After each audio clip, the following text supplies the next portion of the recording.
Terus bayangannya itu kayak megang lehernya sendiri, dan kepalanya itu lepas. Dan mulut sapi itu kayak ngunyah sesuatu. Ternyata yang dikunyah sama sapi ini bukan rumput. Kayak ada semacam daging dan masih ada darahnya. Nah kali itu Prawiro ngeliat ada kain putih yang dibentangkan, yang namanya kelir itu sudah terbentang di dinding rumahnya Ki Joko, dan ada beberapa wayang yang sudah nancep di gedebok pisang. Tapi pas diperhatikan sama Prawiro, wayang-wayang ini tuh nggak ada kepalanya semua.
Bismillahirrahmanirrahim. Assalamualaikum warahmatullahi wabarakatuh. Sobat Kembara Sunyi dimanapun teman-teman berada. Pada kesempatan kali ini kami akan membagikan cerita yang dikirim oleh Sobat Kembara yang bernama Ambar, yang asalnya dari salah satu daerah di Jawa Tengah.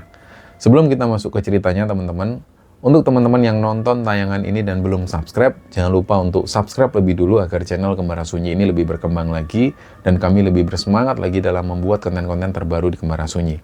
Dan untuk teman-teman yang telah mendukung kami sejauh ini, kami mengucapkan terima kasih banyak. Semoga amal kebaikan teman-teman dibalas kebaikan berlipat oleh Allah Subhanahu wa Ta'ala.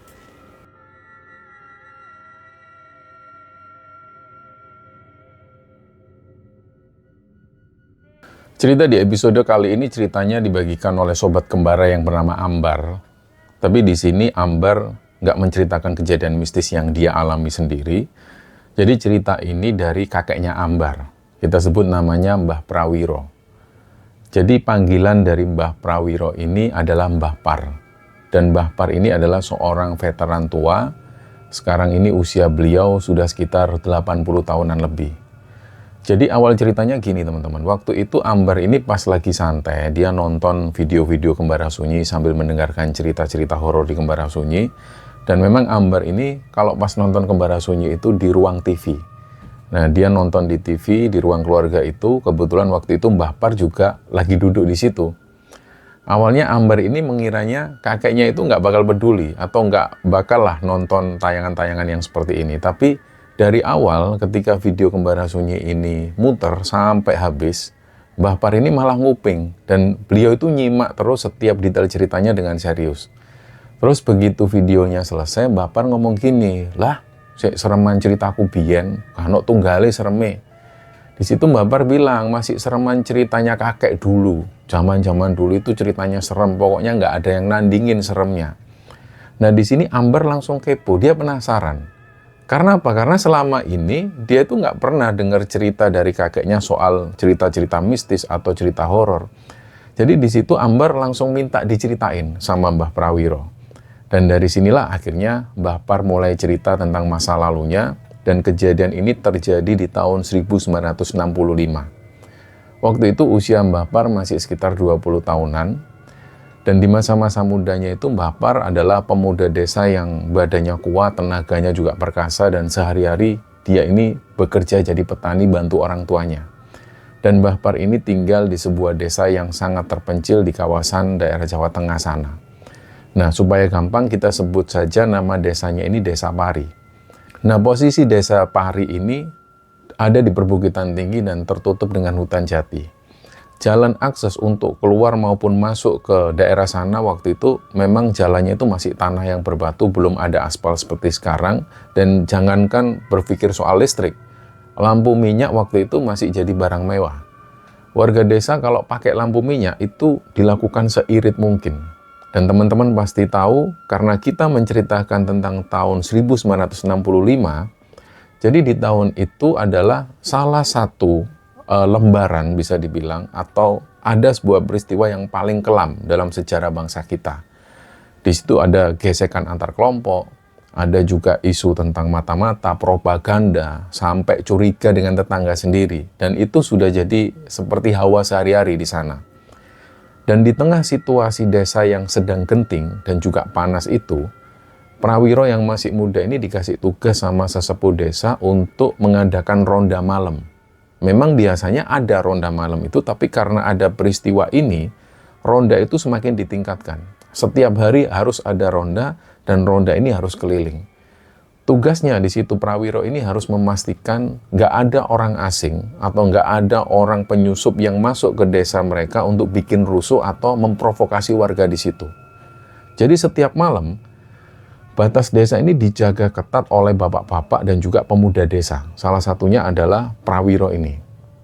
Jadi tahun 1965 itu adalah masa yang paling gelap dan paling berdarah di negara ini. Di situ politik pecah dan kacau balau gara-gara gesekan keras antar pihak militer dan juga kelompok partai politik tertentu. Nah, di kota-kota besar mungkin kondisinya ramai penculikan dan juga demo-demo yang dilakukan oleh mahasiswa. Tapi di desa-desa pelosok, efeknya itu jauh lebih mencekam. Warga desa waktu itu benar-benar hidup di bawah bayang-bayang ketakutan setiap hari. Dan di situ setiap hari nggak ada warga yang berani ngomong sembarangan. Nah, disinilah pada akhirnya rasa percaya antar warga ini mulai hilang. Di situ tetangga saling curiga, bahkan teman akrab sendiri itu bisa saling tuduh dan bisa saling memfitnah. Mereka difitnah jadi simpatisan PKI lah, atau simpatisan ini itu. Dan di masa-masa itu, nyawa orang itu kayak nggak ada harganya. Begitu nama seseorang masuk daftar target penculikan, malamnya pasti langsung dijemput paksa oleh sekelompok orang. Nah, warga yang diculik ini kemudian disiksa, terus langsung dibantai tanpa ada sidang pengadilan. Dan saking brutalnya, mohon maaf, mayat-mayat itu sering banget ditemukan tergeletak di pinggir jalan, bahkan tergeletak di pinggir hutan, dan di dalam gua-gua kecil sampai di sungai-sungai. Saking banyaknya korban, banyak sungai-sungai di desa ini yang dipenuhi dengan mayat yang hanyut. Waktu itu yang diingat oleh Mbah Par, sore hari kehidupan di desa ini kayak mati total. Jadi rumah-rumah itu tutup, pokoknya nggak ada yang keluar sama sekali orang-orang, dan suasana desa tiap malam juga sepi, dan diberlakukan juga jam malam waktu itu. Dan di tahun itulah, di tengah rasa takut soal politik yang belum juga selesai, muncullah satu teror lain yang hal ini tuh sangat-sangat nggak diprediksi oleh warga. Nah, ini adalah kejadian horor, dan kejadian horor ini awalnya menimpa salah satu warga desa namanya Pak Saman. Pak Saman ini orangnya itu kerjanya sehari-hari ini selalu cari kayu bakar di pinggiran hutan jati. Nah, Pak Saman ini adalah tipe warga yang polos orangnya, dia sendiri juga nggak pernah ikut campur urusan politik. Intinya dia itu sehari-hari ya cuma mikir kerja, cari kayu, pokoknya yang beliau pikirkan bisa makan itu sudah bagus. Jadi suatu sore ceritanya Pak Saman ini seperti biasa, dia ke hutan, dia cari dahan-dahan kering, kayu-kayu kering. Terus kemudian pas waktu Pak Saman ini lagi nunduk, ngumpulin kayu-kayu itu, tiba-tiba Pak Saman itu mencium bau yang busuk banget. Baunya tentu bau mayat. Nah, Pak Saman di sini mencari sumber baunya. Pas dia ngelihat ke arah tumpukan akar pohon jati yang letaknya ada di pinggiran sungai, dia ngelihat ada sesuatu yang nyangkut di situ. Awalnya Pak Saman mikirnya ini cuma bangkai celeng atau mungkin ada bangkai hewan ternak warga yang mungkin mati hanyut ke bawah arus sungai. Tapi pas Pak Saman jalan ke situ, terus dia melihat dari dekat, dia kaget. Ternyata yang nyangkut ini adalah jasad manusia. Dan ini adalah jasad seorang laki-laki, dia masih pakai baju kemejanya di situ, bajunya abu-abu dan bawahannya itu celana kain warna hitam. Terus seluruh bajunya ini kotor, dipenuhi dengan lumpur.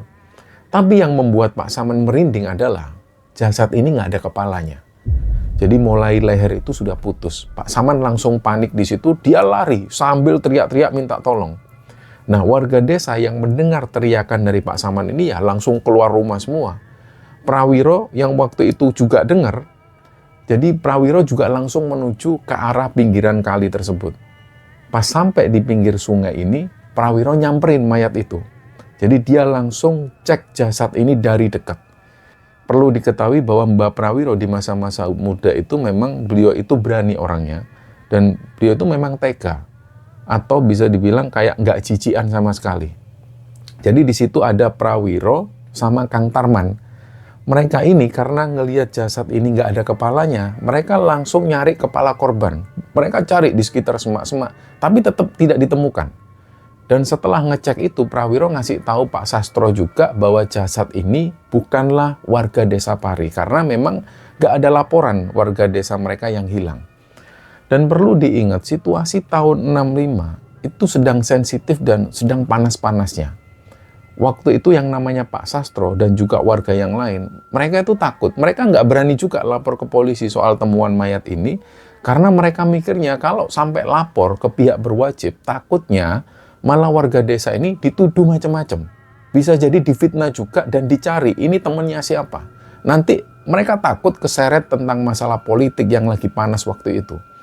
Akhirnya Pak Sastro di situ ngambil keputusan, sudahlah, jenazah tanpa kepala ini harus cepat dievakuasi terus dimakamkan.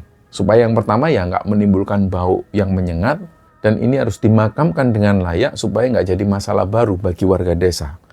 Dan singkatnya, Prawiro bersama beberapa pemuda desa itu langsung bikin tandu darurat. Mereka bikin tandu itu menggunakan 2 batang bambu terus diikat pakai tali ijuk seadanya. Jasad ini kemudian ditutup menggunakan kain jarik yang seadanya terus langsung digotong menuju ke pemakaman. Nah, sesampainya di pemakaman itu jasad ini dimandikan seadanya saja. Jadi mereka ngambil air dari sumur terus dibungkus kain kafan. Nah, khusus di bagian lehernya yang putus itu, kain kafannya ini dibalut agak lebih tebal supaya rapat. Setelah itu jenazahnya langsung dikubur dan proses pemakamannya itu cepat banget. Nggak ada prosesi doa-doa yang panjang. Nah, warga di situ cuma menancapkan patok kayu, dan patok kayu ini polos tanpa nama. Terus mereka doa di situ, ya karena mereka nggak tahu ini jenazah siapa. Nah, warga di situ berpikir, mungkin dengan dikuburkannya jenazah ini secara maksimal, mungkin desa ini nggak ada gangguan-gangguan. Nah, ternyata semenjak pemakaman jenazah tanpa kepala ini selesai, kondisi desa ini berubah total. Suasana malam yang tadinya itu tegang gara-gara situasi politik, rumah-rumah itu pada tutup, waktu itu malah semakin ketambahan teror mistis. Dan teror pertama ini dialami langsung sama Pak RT setempat namanya Pak Sastro ini. Kejadiannya itu 2 hari setelah jenazah ini dikuburkan. Waktu itu kira-kira sekitar jam 2 dini hari, Pak Sastro ini pas lagi tidur, tiba-tiba dia kebangun gara-gara dengar ada suara ketukan di pintu. Dok, dok, dok, dok. Nah, suara ketukannya ini aneh, memang nggak kayak orang yang biasa ngetuk pintu. Biasanya kalau ada orang ngetuk pintu, dok, dok, dok, sambil manggil namanya, Pak Sastro, Pak Sastro. Lah ini enggak, dok, dok, dok, dok, ketukannya itu pelan, terus tiba-tiba ngetuknya itu kayak dibuat-buat seperti itu. Pak Sastro awalnya mikir, ini paling ada warga yang ronda, terus mau lapor tentang situasi desa. Nah, Pak Sastro langsung bangun, dia jalan ke pintu depan sambil beliau itu bawa senter, dan pas sudah di dekat pintu, Pak Sastro tentu tanya, sopo iku? Karena kalau ini golongannya Prawiro atau anak muda yang lain, pasti mereka ini ngomong, Pak Sastro, nun sewu Pak Sastro, pasti seperti itu, atau minimal salam. Lah ini nggak ada suara apapun kecuali ketukan pintu. Jadi Pak Sastro di situ tanya, sopo iku, siapa itu? Tapi di luar nggak ada jawaban. Pak Sastro akhirnya ngintip dulu dari lubang angin di atas pintu. Pas dia lihat keluar, nggak ada siapa-siapa di luar. Tapi pas Pak Sastro masih ngintip seperti itu, ada suara. Suaranya itu jelas banget, ini suara laki-laki, suaranya agak serak. Terus dia tuh ngomong gini, ndas kundi Pak, kepalaku mana Pak? Pak Sastro langsung kaget. Nah, belum sempat dia lari, tiba-tiba dari atas genteng rumahnya itu dengar suara dam. Bener-bener kayak ada benda besar yang jatuh dari atas, dan benda itu tiba-tiba kayak gelundung, merayap, gluk-gluk. Gak lama denger lagi suara kayak orang yang jalan. Nah, disitulah Pak Sastro ini nggak bisa tidur sampai pagi.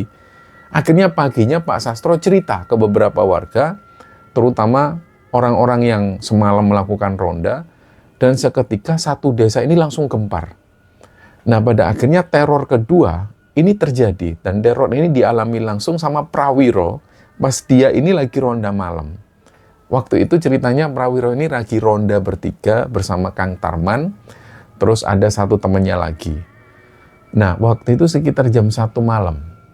Jalur ronda mereka ini kan harus melewati bantaran kali itu yang sebelumnya ditemukan jenazah. Nah, pas mereka itu jalan di dekat sungai, di lokasi yang sama di mana mayat tanpa kepala itu ditemukan warga, pas mereka jalan itu, Prawiro ini sempat dengar ada suara aneh. Suaranya itu kayak orang yang lagi mukul-mukul sesuatu. Duk, duk. Jadi bendanya ini kayak menyentuh air juga. Jeblak, jeblak. Suaranya itu kencang. Persis kayak suara ibu-ibu yang lagi nyuci baju terus bajunya itu dipukul-pukulkan. Persis seperti itu. Tapi yang jadi permasalahan adalah ini kan sudah tengah malam. Mana ada warga desa itu berani turun ke sungai di tengah malam yang seperti itu. Apalagi situasinya waktu itu sedang gawat. Nah, Kang Tarman waktu itu yang ikut juga dengar suara ini, dia langsung merinding. Terus dia ngomong ke Prawiro, "Par, sopo jam ini ubah-ubah nang kali ku? Siapa jam segini kok nyuci di kali, nyuci di sungai?"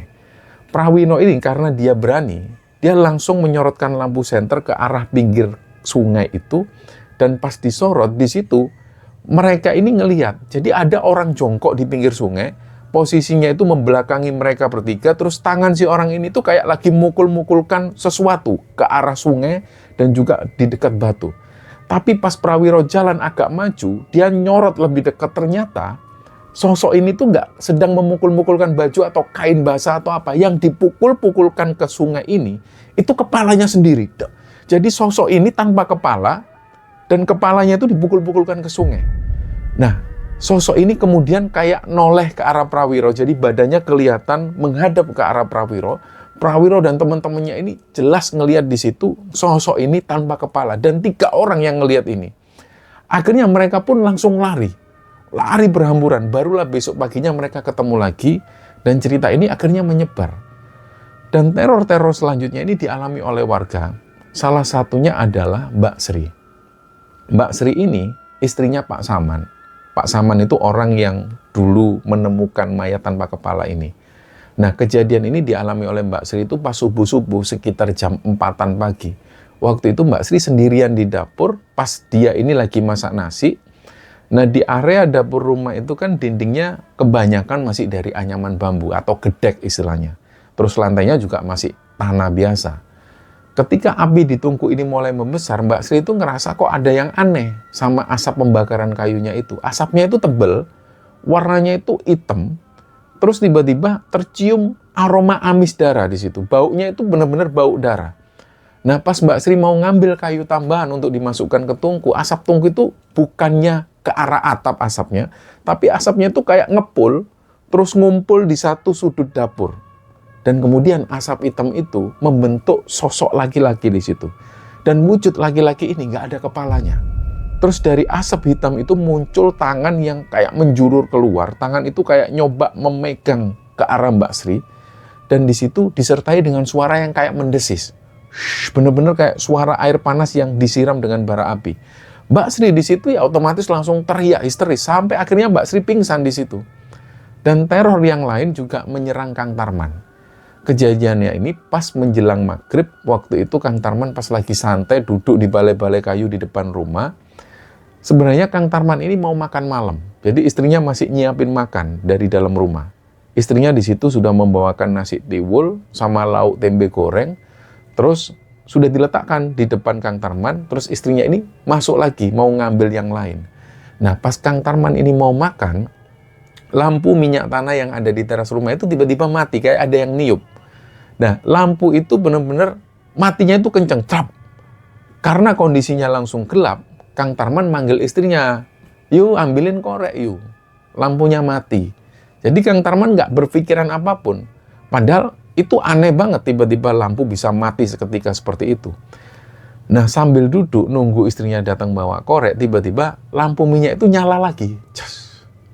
Nah, pas lampu sudah terang lagi itulah, di situ Kang Tarman ngelihat nasi tiwul, terus lauk seperti tempe goreng yang tadi ada di depannya yang mau dimakan, ini sudah berubah jadi tanah semua.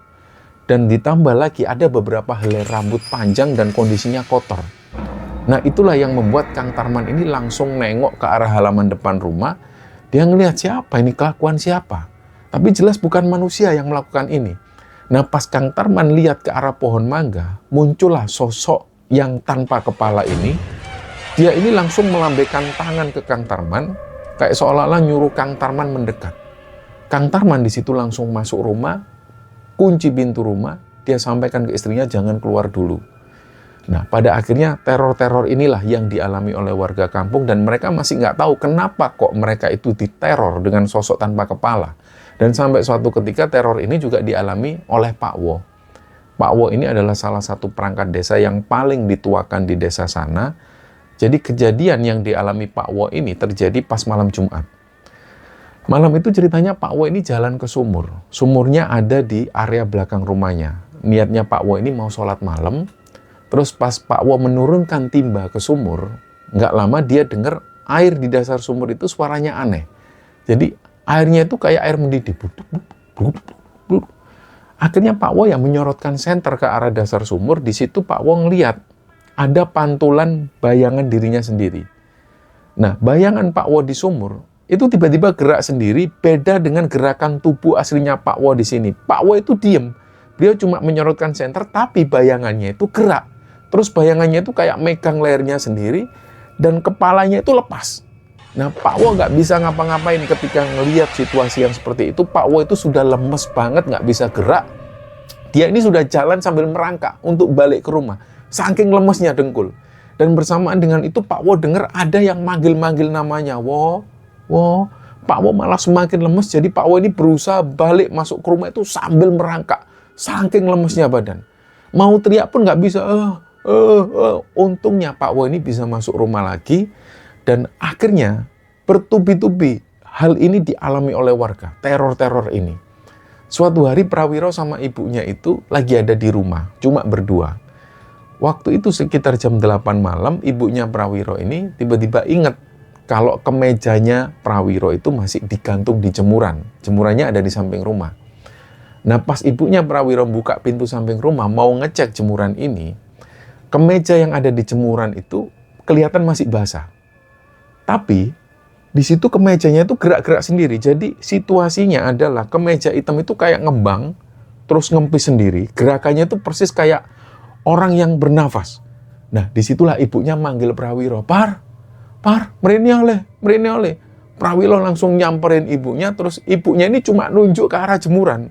Dan memang Prawiro ngelihat sendiri di situ kemeja hitamnya itu kayak ngembang, kempis, gerak-gerak, tapi gerakannya itu aneh.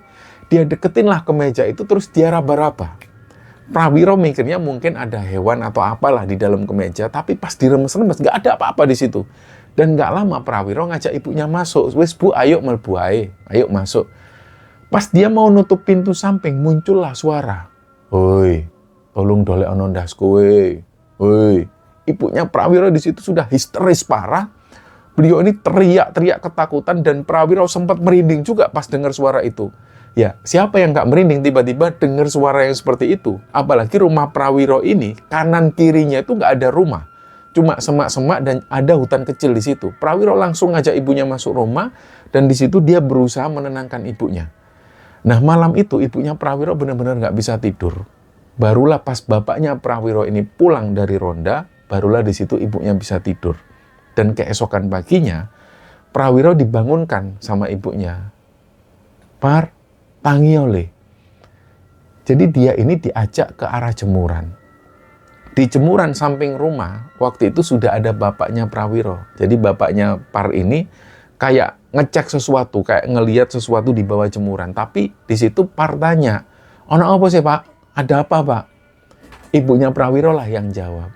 Iku loh Par, kok ono tetesan getih nang kono iku Par? Kok ada tetesan darah di situ?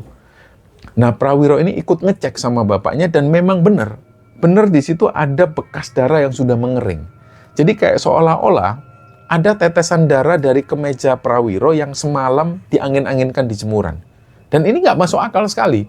Nah, Prawiro di situ menenangkan bapaknya. Dia bilang, mungkin semalam itu ada garangan yang bawa mangsanya ke sini, Pak. Terus ini bekas darahnya. Nah, nggak lama mereka pun masuk rumah dan nggak memikirkan ini lagi. Nggak lama setelah kejadian itu, ada kejadian lagi yang menimpa warga desa yang lain, namanya itu Mbah Jiwo. Mbah Jiwo ini profesinya itu tukang pijat di desa itu, dan kejadiannya ini pas malam, sekitar jam 1 dini hari. Waktu itu Mbah Jiwo ini lagi tidur. Dia kebangun itu gara-gara dengar suara bayi nangis, dan suaranya kencang. Nah, anehnya bunyi tangisan itu asalnya dari arah sebelah rumah. Masalahnya rumah Mbah Jiwo ini kanan kirinya itu juga masih semak belukar dan gak ada rumah di situ. Rumah terdekat dari rumah Mbah Jiwo itu jaraknya masih sekitar 200 meteran. Disitulah Mbah Jiwo terganggu dengan suara tangisan bayi ini, dan sebenarnya Mbah Jiwo tahu betul kalau itu adalah ulah makhluk halus. Nah, di situ Mbah Jiwo sempat mikir, mana ada bayi di dekat sini.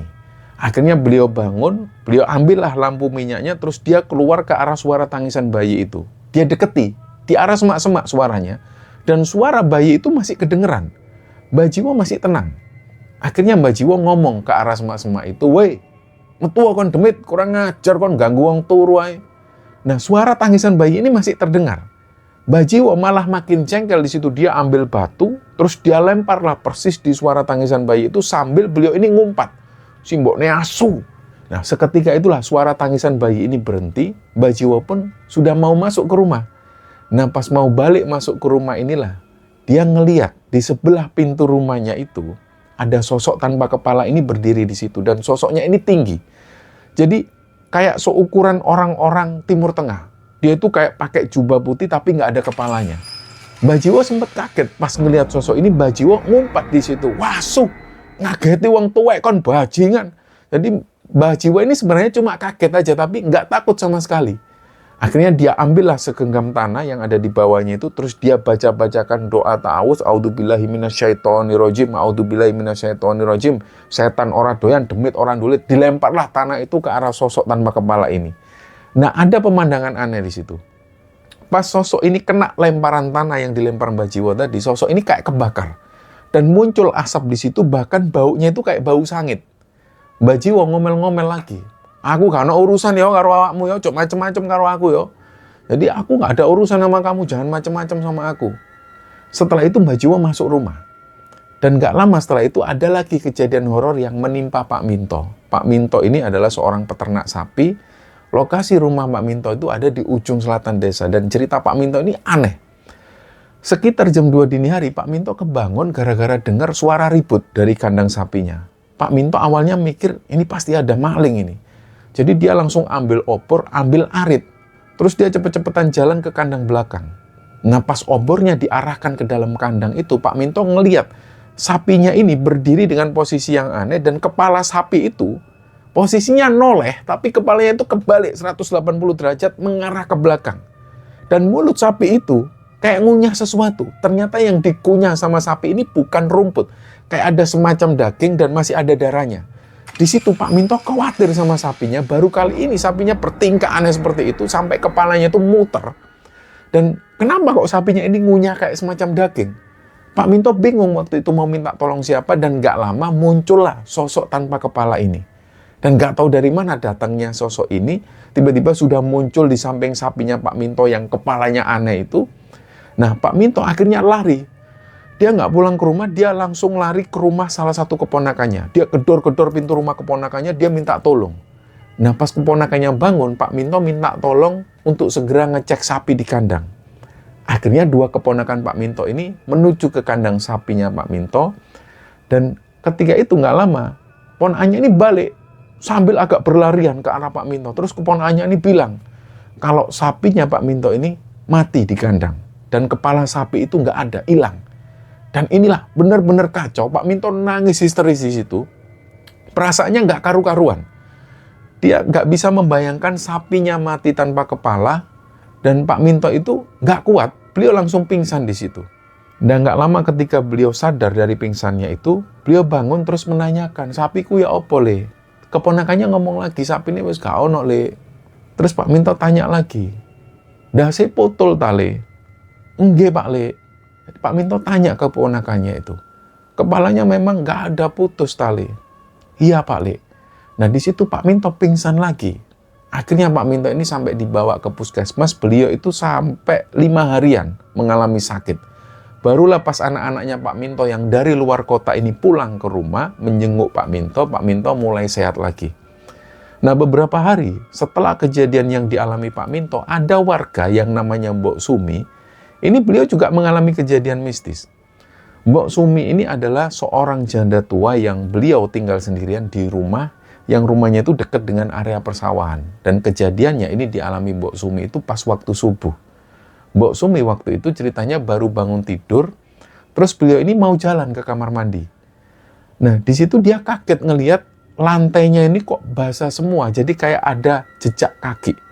Jadi lantainya itu benar-benar kayak ada jejak kaki orang yang baru jalan, kayak orang ini tuh barusan dari sawah, karena rumahnya ini penuh lumpur. Tapi yang aneh adalah jejak kaki itu arahnya nggak dari pintu depan. Jejak kaki ini munculnya itu dari lemari pakaian. Terus mengarah ke bawah tempat tidurnya Mbok Sumi. Mbok Sumi memberanikan diri nunduk terus ngintip ke bawah kolong tempat tidurnya. Nah, di dalam kolong itu Mbok Sumi ngelihat ada sosok di situ. Awalnya Mbok Sumi bingung, loh kowe iki sopo? Kamu ini siapa? Tapi sosok yang ada di dalam kolong tempat tidur itu, dia diam nggak ngomong apapun. Mbok Sumi sudah nggak bisa nahan, dia keluar rumah terus teriak-teriak. Manggil tetangga-tetangganya, maling, maling, onok maling, om aku kemalingan. Nah, ada beberapa tetangga ini yang baru pulang dari masjid, ada yang baru selesai sholat, langsung datang ke rumahnya Mbok Sumi. Ada 3 orang bapak-bapak, ono opo yu, ono maling kang neng sore turunku. Ada maling sembunyi di kolong tempat tidurku, kata Mbok Sumi. Nah, 3 orang bapak-bapak ini langsung masuk ke kamarnya Mbok Sumi. Intinya di situ, bapak-bapak ini teriak-teriak, nyuruh maling ini keluar. Weh, metu kon. Tapi nggak ada yang respon. Terus mereka ngintip lah di bawah kolong. Ternyata nggak ada apa-apa, kosong di situ. Mbok Sumi itu sampai bersumpah ke orang-orang ini, ke bapak-bapak ini. Karena Mbok Sumi takutnya dikira bohong. Pada akhirnya bapak-bapak ini pun balik pulang ke rumah mereka. Nah, pas Mbok Sumi tidur lagi, beliau kebangun gara-gara dengar ada suara kayak gedoran. Duk, duk, duk. Pas Mbok Sumi bangun, dia lihat di depannya ini ada sosok tanpa kepala. Terus sosok ini itu megang kepalanya sendiri sambil kepalanya itu dipukul-pukulkan ke lemarinya Mbok Sumi. Duk, duk. Mbok Sumi sempat ngiranya beliau ini ngelindur. Beliau ngalami mimpi buruk. Akhirnya dia kucek-kucek matanya, dia lihat lebih jelas. Nah, semakin jelas lah dia ngelihat di situ. Jadi kepala yang dipukul-pukulkan ke lemari kayu itu matanya ngelirik ke arah Mbok Sumi. Nah, disitulah Mbok Sumi teriak-teriak sampai beliau pingsan. Barulah pas warga datang, Mbok Sumi disadarkan oleh ibu-ibu yang ada di sana, dan disitulah Mbok Sumi akhirnya cerita pengalaman horornya. Dan gara-gara kondisi desa yang semakin kacau inilah, Prawiro bersama tim pos rondanya itu mereka patroli itu lebih intens setiap malam. Jadi dari rumah ke rumah yang lain itu disamperin oleh Prawiro dan teman-teman, terutama yang rumahnya itu jauh dari pemukiman warga. Ini yang lebih sering dicek. Singkatnya, pas rombongan ronda ini lewat di dekat area rumahnya Ki Joko. Jadi Ki Joko ini adalah seorang dalang, tapi orangnya sudah lama meninggal. Nah, pas sudah mau dekat rumahnya Ki Joko, mereka semua ini dengar ada suara pertunjukan wayang. Ada suara tabuhan gamelan di situ, dan ada suaranya Ki Joko yang lagi dalang. Tapi suaranya ini nggak terlalu ramai kayak pementasan wayang pada umumnya. Nah, di situ sebenarnya orang-orang ini sudah mulai takut, nggak berani lanjut jalan. Tapi Prawiro inilah yang malah maju karena dia penasaran, masa iya sih ada suara Ki Joko lagi dalang? Wong Ki Joko ini loh sudah lama meninggal. Orang-orang ini nggak berani mendekat ke rumah Ki Joko. Prawiro jalan sendirian ke sana. Nah, pas Prawiro ini sudah dekat di depan rumahnya Ki Joko, dia ngelihat ada beberapa perlengkapan wayangnya Ki Joko itu yang tergeletak di depan rumah. Jadi itu mengingatkan Prawiro ke zaman-zaman sebelum Ki Joko meninggal. Biasanya kalau Ki Joko pas mau ada pementasan, Ki Joko itu selalu sudah mengeluarkan semua perlengkapan wayangnya di depan rumah. Nah, kali itu Prawiro ngelihat ada kain putih yang dibentangkan, yang namanya kelir itu sudah terbentang di dinding rumahnya Ki Joko, dan ada beberapa wayang yang sudah nancep di gedebok pisang. Jadi kayak sudah mau ada pementasan, tapi pas diperhatikan sama Prawiro, wayang-wayang ini itu nggak ada kepalanya semua. Dan yang membuat Prawiro merinding adalah suara Ki Joko ini masih kedengaran jelas. Jadi kayak seolah-olah Ki Joko itu ada di dalam rumah sambil mendalang. Prawiro nggak bisa lanjut di situ. Dia sudah nggak kuat, disitulah akhirnya dia balik ke teman-teman rondanya. Dan di situ kepala Prawiro ini sudah mulai pusing, perutnya mual. Dia saking takutnya ngelihat kejadian barusan dan mengalami kejadian barusan itu, pusing kepalanya. Dan ada mual-mual, kayak pingin muntah. Terus teman-temannya yang lain tanya, kenapa tadi Par? Prawiro nggak bisa jawab, dia cuma posisi itu rukuk sambil dia tuh ngatur nafas. Nah, akhirnya dari situ teman-temannya ini gotong Prawiro pulang ke rumah. Dan pada akhirnya mereka pun bubar. Besoknya sekitar habis duhur, Prawiro itu masih nggak enak badan, perutnya juga masih mual dan beberapa kali dia muntah-muntah. Kepalanya juga pusing. Nggak lama setelah duhur itu, teman-teman rondanya ini datang ke rumah Prawiro. Dan di situ mereka semua menjelaskan kepada orang tuanya Prawiro tentang kejadian semalam. Terus bapaknya Prawiro ini ditemani dengan warga yang lain, langsunglah ke rumah Ki Joko untuk memastikan. Jadi di rumah Ki Joko itu masih ditinggali oleh anaknya Ki Joko yang nomor 2, beserta istri dan juga anak-anaknya. Nah, anak-anak Ki Joko lainnya itu sudah tinggal di kota yang lain. Dan ketika warga datang ke rumah Ki Joko, anaknya Ki Joko ini pas kebetulan baru pulang dari sawah. Nama anaknya Ki Joko ini Bayu. Langsunglah di situ salah satu warga nyamperin Bayu dan membicarakan tentang kejadian semalam yang dialami Prawiro dan teman-teman. Terus salah satu warga ini ngomong, Mas Bayu, jadi gini, semalam kita semua itu ngelihat wayang-wayangnya Bapak itu ada di luar. Dan Mas Par ini ngelihat ada beberapa wayang yang kepalanya itu putus semua. Ini kamu mau mengkonfirmasi sama Mas Bayu, apa benar? Semalam itu wayang-wayangnya Bapak ini ada di luar semua, Mas. Nah, Bayu itu kayak orang linglung, terus dia jawab, gak ada apa-apa itu, Pak, semalam ya. Saya juga sudah tidur. Dan setahu saya ya, wayang-wayangnya Bapak ya masih di kotak peti itu. Jadi, warga ini sambil ngelihat kotak peti yang isinya wayang-wayang dari Ki Joko. Dan memang masih ada di situ. Dan di atas peti itu ada tumpuk-tumpukan baju dan juga beberapa barang. Jadi, kayak nggak mungkin lah barusan peti ini dibongkar. Intinya memang nggak ada apa-apa semalam. Tapi yang didengar Prawiro dan teman-teman, ada pementasan wayang di rumahnya Ki Joko, dan mereka semua mendengar suara Ki Joko yang lagi dalang. Prawiro juga ngelihat jelas wayang-wayang itu tertata rapi, dan bahkan wayang-wayang yang nancep di gedebok ini kepalanya putus semua. Akhirnya setelah mendapat info dari Mas Bayu, mereka semua pulang ke rumah masing-masing. Jadi Mas Bayu memastikan bahwa nggak ada kejadian apa-apa malam itu. Ternyata malamnya ada kejadian yang dialami oleh Pak Lurah. Malam itu Pak Lurah ini kebangun sekitar jam 1. Beliau itu kebangun gara-gara dengar ada suara ketukan di pintu kamarnya. Padahal semua pintu ini sudah ketutup semua. Nah, ketika Pak Lurah jalan, pas dia ini buka pintu kamar, di depan kamarnya itu ada meja kerja. Dan di atas meja itu ada bingkisan. Bingkisan ini dibungkus pakai kain sarung. Dan pas Pak Lurah buka kain sarung itu, ternyata buah kelapa. Tapi buah kelapa itu penuh darah, dan darahnya ini masih seger. Beliau sampai teriak-teriak histeris di situ, sampai ketika anaknya Pak Lurah bangun dan ngelihat Pak Lurah yang histeris seperti itu, akhirnya mereka cek juga. Mereka heran kok bisa ada benda semacam itu di rumah Pak Lurah. Siapa yang naruh? Apa ini bagian dari teror? Dan ini pelakunya siapa? Mereka masih bingung dan ini masih jadi misteri. Beberapa hari setelah kejadian itu, Pak Lurah langsung manggil semua perangkat desa, Prawiro sama Pak Sastro, semuanya ini dipanggil. Pokoknya yang biasa rondra itu dipanggil. Mereka semua kumpul membahas masalah tersebut. Dan mereka berusaha untuk cari jalan keluar supaya teror-teror ini segera hilang dari desa. Nah, di tengah rapat itu, Pak Sastro mengaku di depan semua orang, dulu pada saat mengevakuasi jasad tanpa kepala itu, beliau ini sempat bilang bahwa di bagian pinggang jenazah itu ada jimat yang masih nempel. Jimatnya itu kayak digunakan sebagai ikat pinggang. Jimatnya warnanya hitam agak besar. Jadi jimatnya memang semacam kain warna hitam, tapi di dalam kain itu ada isinya. Ada kertas semacam raja-raja, tulisan-tulisan, dan itulah jimatnya. Jadi kainnya ini sudah agak robek. Nah, kata Pak Sastro di situ, jimat itu langsung dibuang ke sungai sama Pak Sastro. Khawatirnya nanti malah ada kejadian yang aneh-aneh. Akhirnya ya dibuanglah jimat itu tanpa ada apapun, tanpa ada ritual-ritual tertentu. Ternyata disitulah Pak Lurah ini agak nyambung. Dia bilang di situ, Pak Lurah ini, Di desa tetangga, persisnya di desa sebelah barat sana, itu ada orang. Orang ini itu lumayan terkenal, namanya Kang Joyo. Nggak tahu kenapa Pak Lurah itu yakin kalau jenazah yang ditemukan di pinggir sungai kapan lalu itu adalah Kang Joyo. Itu setelah Pak Lurah tahu bahwa jenazahnya itu menggunakan jimat, kayak ikat pinggang.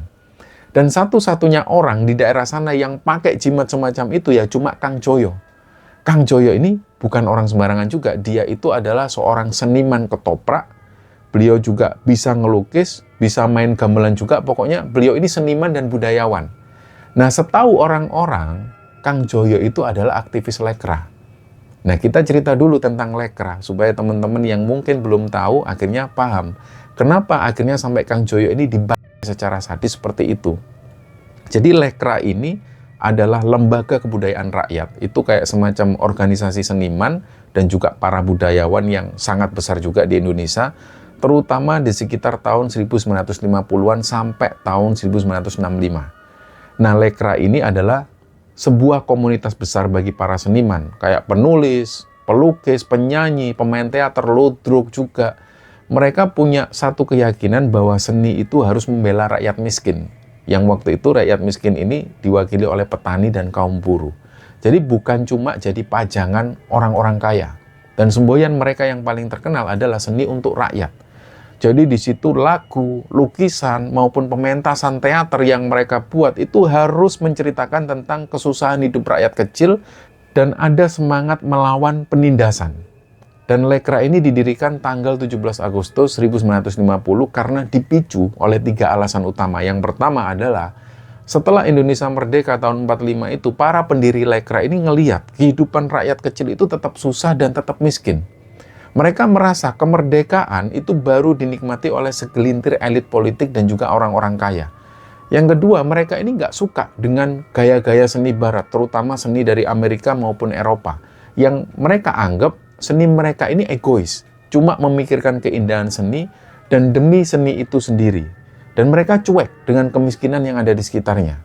Terus yang ketiga, tokoh-tokoh komunis Indonesia waktu itu seperti D.N. Aidit dan juga Nyoto, mereka sadar bahwa cara paling gampang untuk merebut hati rakyat adalah lewat kesenian tradisional yang disukai warga.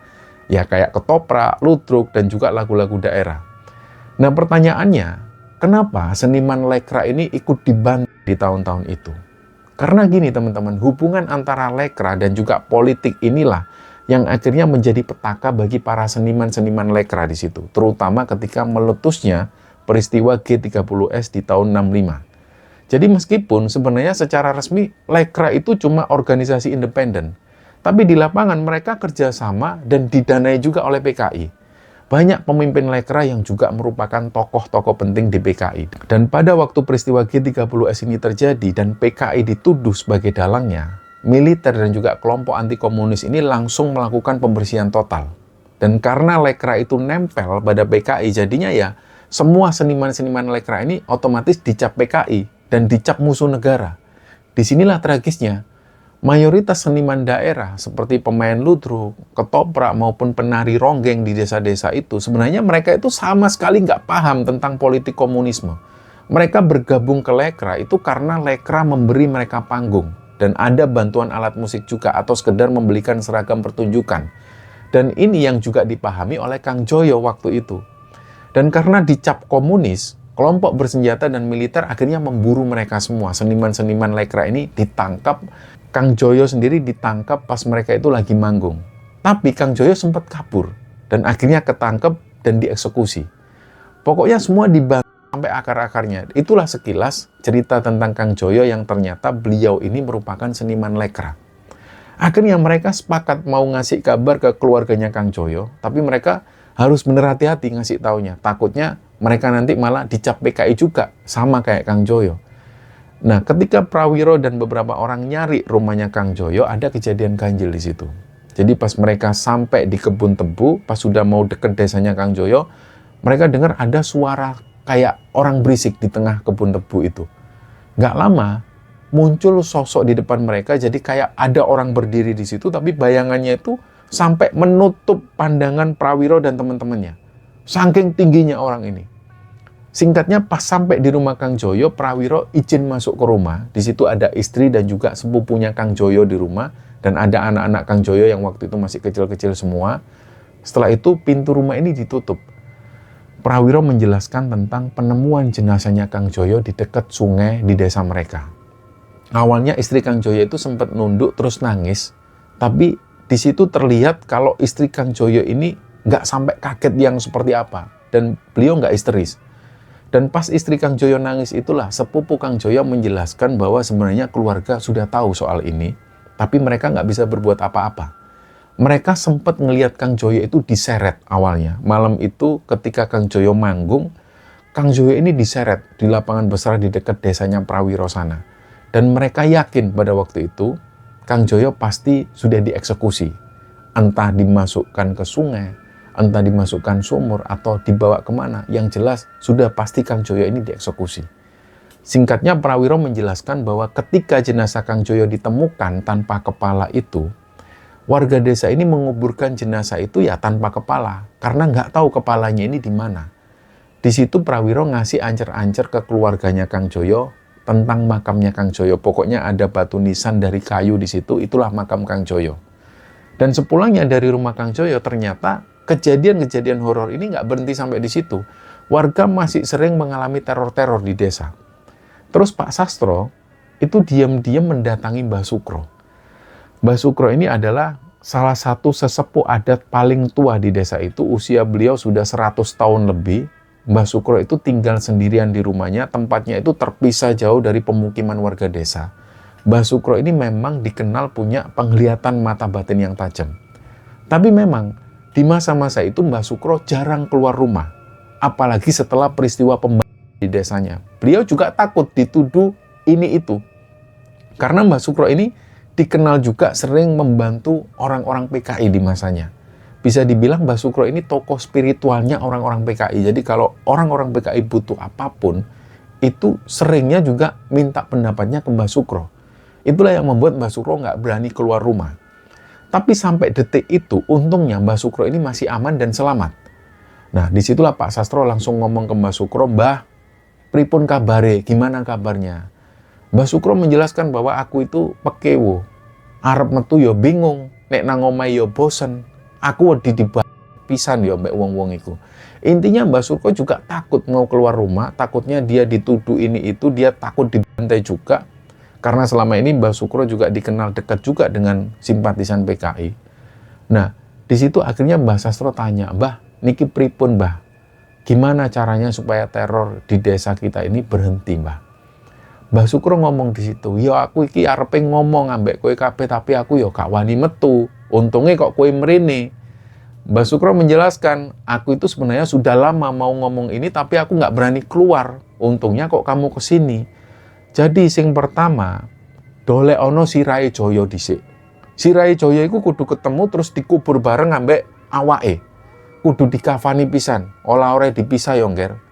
Nah, Mbah Sukro menjelaskan pokoknya kepala Joyo ini harus dicari dulu, dan setelah ketemu harus disatukan sama jasadnya dan harus dikafankan lagi. Mbah Sukro juga bilang, nggak ada pembangunan kalau nggak ada laporan. Jadi para algojo itu yang membantai orang-orang PKI ini tahu dari mana kalau si A itu ini, si A, si B itu ini. Mereka nggak bakal tahu kalau nggak ada laporan, nggak ada tulisan yang disertakan. Dan nggak ada yang tahu kalau nggak ada yang membocorkan. Pasti ada yang koar-koar di sini. Atau mungkin bahkan ada yang nuduh-nuduh. Intinya di situ Mbah Sukro bilang, kenapa desa ini diganggu seperti itu? Karena ada orang yang melaporkan soal Kang Joyo dan yang lain. Nah, akhirnya Mbah Sukro ini ngasih segenggam beras kuning yang sudah didoakan, terus diserahkan ke Pak Sastro. Mbah Sukro bilang di sini, "Beras kuning iki engko taburno." Jadi intinya beras kuning ini nanti kamu taburkan di makamnya Joyo. Sambil kamu ngomong, "Bantu aku cari kepalamu ya Kang." Setelah itu Pak Sastro lega. Pada akhirnya dia bisa ketemu Mbah Sukro dan Mbah Sukro dalam kondisi selamat. Apalagi Mbah Sukro ini ngasih petunjuk. Sudah lama orang-orang ini sebenarnya mau ke rumah Mbah Sukro. Tapi ya itu tadi, Mbah Sukro ini memang susah ditemui. Beliau itu kayak sembunyi dan beliau juga nggak mau keluar. Nah, pada akhirnya hal ini disampaikan ke warga desa dan lagi-lagi yang berani melakukan tugas ini ya Prawiro dan Pak Sastro. Malam itu pas malam Jumat Kliwon, mereka sudah di depan gundukan makamnya Kang Joyo. Prawiro langsung jongkok di situ dan sesuai dengan nasihat dari Mbah Sukro, Prawiro langsung menaburkan beras kuning itu di atas makamnya Kang Joyo sambil beliau bilang, "Kang, tolong ewangono ndolek isi ramu yo Kang." Nah, tiba-tiba ada angin kencang. Anginnya itu aneh banget, kayak angin ini memberontak sekali. Semua pohon bergerak benar-benar kayak mau ada badai di situ. Tiba-tiba di situ Prawiro sama Pak Sastro ini merasakan ngantuk yang luar biasa. Pokoknya ngantuk banget yang nggak bisa ditahan. Prawiro bilang di situ, "Aku kok ngantuk banget ya Pak." Pak Sastro juga ngomong hal yang sama. "Iya Par, sama Par. Ayolah kita pulang aja Par, kita tidur dulu." Mereka pun pulang. Jadi pas Prawiro sampai rumah, dia langsung ketiduran di ruang depan. Dia langsung tidur pules. Nah pas tidur itulah Prawiro ini mimpi. Dia tuh mimpinya tuh kayak nyata. Jadi dia itu merasa pas dia lagi tidur di ruang depan, dia kayak dibangunkan sama anak laki-laki usianya sekitar 9 tahunan. Si anak laki-laki ini gini, "Lek, tangi Lek, tolong jupukno balku Pak Lek." Jadi si anak kecil ini ngomong ke Prawiro, Om, bangun Om, tolong ambilkan bolaku Om." Prawiro bangun di situ, terus akhirnya dia ngikutin anak ini, "Nang di bal mule." Nah si anak ini nunjuk ke arah jurang di dekat pohon-pohon bambu. Dan itu lokasinya di belakang sawah warga. Memang jarang banget dikunjungi orang karena lokasinya itu bahaya. Dan benar-benar di dekat jurang. Dan nggak jauh juga dari sungai. Nah di sini Prawiro itu mikir, ini anak ngapain kok mainan bola sampai di sini? Wong orang-orang di sini aja nggak berani sampai ke sini. Ini kok anak-anak kecil kok main di sini? Akhirnya Prawiro ini tanya, "Kowe iki anake sapa Le? Lapo kok dulinan bal sampai nang kene? Bahaya lho Le." Jadi Prawiro tanya, "Kamu ini anaknya siapa? Kamu itu kok berani-beraninya main di daerah sini? Sini ini bahaya, deket jurang juga." Terus si anak kecil ini cuma ketawa. Dan akhirnya pas sampai di pinggir jurang, Prawiro tanya, "Ya wes, mana bolamu?" Dia nunjuk ke bawah sambil dia ketawa-ketawa. Lah Prawiro ini dengan berhati-hati menuruni jurang itu. Dan pas sampai di bawah jurang itu, dia ini nggak ngelihat bola sama sekali. Tapi di situ Prawiro ngelihat ada kepalanya Kang Joyo yang kondisinya ini sudah membusuk dan hancur. Prawiro ketakutan parah dan anak kecil yang posisinya itu ada di atas, dia masih ketawa-ketawa sambil nunjuk ke arah Prawiro. Prawiro di situ nggak bisa nafas karena saking busuknya bau di situ. Akhirnya dia tuh nggak bisa nafas dan dia pun kebangun. Dia lihat jam sudah jam 3 dini hari. Di situ Prawiro sudah nggak bisa tidur lagi dan akhirnya dia ambil minum. Terus setelah minum, dia kepikiran betul tentang mimpi yang dialami barusan. Gak lama Pak Sastro datang ke rumah Prawiro. Par, tolong Par. Dibukakanlah pintu sama Prawiro. Di situ Pak Sastro akhirnya cerita tentang mimpinya. Dan anehnya mimpinya itu sama persis seperti yang dialami oleh Prawiro. Pak Sastro ini juga dibangunkan oleh anak kecil. Dan dia juga dimintain tolong sama si anak kecil ini untuk ambil bola di jurang. Yang ternyata itu adalah kepalanya Kang Joyo. Akhirnya berbekal informasi ini atau petunjuk ini, pagi itu juga mereka minta tolong ke semua warga untuk langsung menuju ke jurang yang ada di mimpinya Prawiro dan Pak Sastro. Ternyata di sana benar mereka menemukan kepala Kang Joyo dan kondisinya benar-benar sudah membusuk dan sudah hancur. Singkatnya, kepala Kang Joyo ini ditemukan dan sesuai arahan dari Pak Sastro, badan dan kepala Kang Joyo ini akhirnya dikafani bersama dan dimakamkan lagi secara bersamaan. Nah siangnya pas warga ada di rumah, mereka ini dapat kabar kalau Pak Lurah mengalami sakit dan beliau nggak bisa gerak. Jadi beliau itu cuma diam di atas kasur. Mereka semua menuju ke rumah Pak Lurah. Di situ mereka ngelihat istri Pak Lurah ini sudah nangis sesungguhan. Barulah di situ warga tahu. Ternyata semalam Pak Lurah itu mengigau, kata istrinya. Dia teriak-teriak kenceng kayak orang nggak sadar. Terus Pak Lurah ini, kata istrinya, dia itu teriak-teriak, "Sepurane Kang, sepurane Mbah. Aku ngaku salah Mbah, aku ngaku salah Kang. Yu, sepurane yu. Aku sing ngandani wong-wong kae Kang. Mbah, sepurane." Pak Lurah ini sambil nangis-nangis histeris, pas ngelindur semalam sambil ngomong seperti itu, dia minta maaf. Dia mengakui kesalahannya karena dia yang membocorkan semua. Dia yang nulis data-data siapa saja yang terlibat anggota PKI. Terus paginya Pak Lurah ini mengalami sakit. Dan dia nggak bisa bangun dari tempat tidur. Ternyata Pak Lurah inilah yang mencatat nama-nama orang yang terlibat PKI, Lekra, dan lain sebagainya. Bahkan orang-orang yang nggak ikut apa-apa ditulis juga sama Pak Lurah. Dan akhirnya mereka ya juga dieksekusi oleh para argojo itu. Dan kabarnya Pak Lurah itu memang dapat uang dari situ. Akhirnya terjawab sudah semua. Pada akhirnya mereka semua nggak bisa ngapa-ngapain. Yang penting yang ada dalam pikiran mereka, kepala Kang Joyo ini sudah ditemukan dan sudah dikuburkan selayaknya. Untuk Pak Lurah, warga sudah nggak mau tahu lagi. Tentu dari sini, Pak Lurah inilah yang bisa dibilang ikut membuat ricuh kampung. Jadi di situ mereka malah takut kalau nama mereka dicatut juga. Betapa gampangnya di masa-masa itu kalau ada orang yang nggak suka dengan orang lain, mereka gampang saja nuduh orang itu sebagai seorang komunis. Dan nggak lama pasti orang itu akan tewas mengenaskan. Dan itulah sepenggal cerita di tahun 65 dan dialami oleh kakeknya Ambar. Dan kisah inilah teman-teman yang dibagikan oleh Ambar di Kemara Sunyi, dan semoga kita semua bisa mengambil hikmah dan bisa mengambil pelajaran di dalamnya. Mohon maaf jika ada salah-salah kata. Wassalamualaikum warahmatullahi wabarakatuh.